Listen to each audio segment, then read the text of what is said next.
এক পড়ুয়ার ওপর বেধড়কভাবে চড়াও হয়েছে এক শিক্ষক, এমনই অভিযোগ এবার উঠে আসে সাবরুমের থাইপং এলাকার ১ নম্বর হরিণা হাই স্কুলের ৭ম শ্রেণীর ছাত্র রোহন ত্রিপুরার উপর মঙ্গলবার বেধড়কভাবে চড়াও হয়েছেন শিক্ষিকা শঙ্খমিত্রা দাস বৈষ্ণব। অভিযোগ যে বিনা কারণে মারধরের শিকার হতে হয়েছে ছাত্রকে। পরে আহত অবস্থায় রোহনকে অভিভাবকরা নিয়ে যান সাবরুম মহকুমা হাসপাতালে।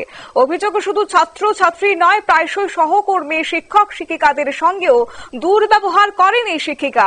কিছুদিন আগে স্কুলের টিচার ইনচার্জ ত্রিদীপ শীলকে অফিস কক্ষে লাকড়ি নিয়ে আঘাত করার চেষ্টা করেছেন বলে অভিযোগ, এবং সেই সময় ঘটনাস্থলে উপস্থিত ছিলেন স্কুলের পরিচালনা কমিটির সদস্যরাও।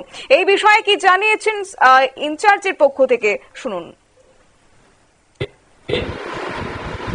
প্রথম ঘন্টায় শঙ্খমিত্রা দাস বৈষ্ণব ক্লাস 7-এ প্রথমে গেল অ্যাটেন্ডেন্স নিয়ে। সেখানে গিয়ে একটা ছাত্র দেবজিৎ ত্রিপুরা তাকে অন্যায়ভাবে প্রচন্ডভাবে আঘাত করছে।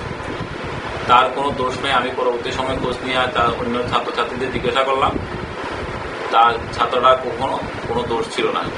এইভাবে শঙ্খমিত্রা দাস বৈষ্ণব প্রায় সময় বিভিন্ন ক্লাসে গিয়ে বিভিন্ন ছাত্রীদের অন্যায়ভাবে মারে এবং কোনো ক্লাস করে না। আজকে দীর্ঘ 5 বছর এইভাবে চলছে আমাদের বিদ্যালয়ে, সে কোনো ক্লাসে করে না।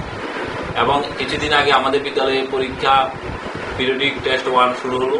সেখানে সেই প্রশ্নগুলি এরকম ছিল, নিচের প্রশ্নগুলি উত্তর দাও, কিন্তু নিচে কোনো প্রশ্নই নেই। তখন ওকে এই ব্যাপারে আমি জিজ্ঞাসা করলাম, আমি টিচার ইনচার্জ হিসাবে। ছাত্ররা এসে আমাকে যখন দেখালো তখন আমি জিজ্ঞাসা করলাম। ও জিজ্ঞাসা করার পরে ও আমাকে একটা বড় একটা গাছ নিয়ে আমাদের এসএনসি কমিটি চেয়ারপারসন প্রতিবাদের সামনেই একটা গাছ নিয়ে দৌড়ালো। বাইক কোনো ক্রমে আমি আমার অফিস রুম থেকে কোনো ক্রমে দৌড়াইয়া আমি মাঠে।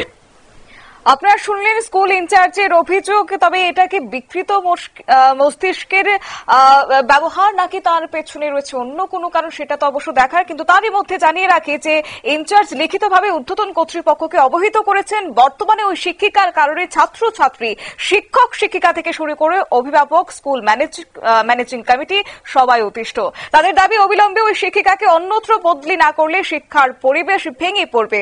অভিভাবকরা অবশ্য জানিয়েছেন যে সাবরুম থানায় ওনার বিরুদ্ধে লিখিতভাবে অভিযোগ দায়ের করেছেন। নিয়ে ছোট্ট একটি বিজ্ঞাপন বিরতির সঙ্গে থাকুন।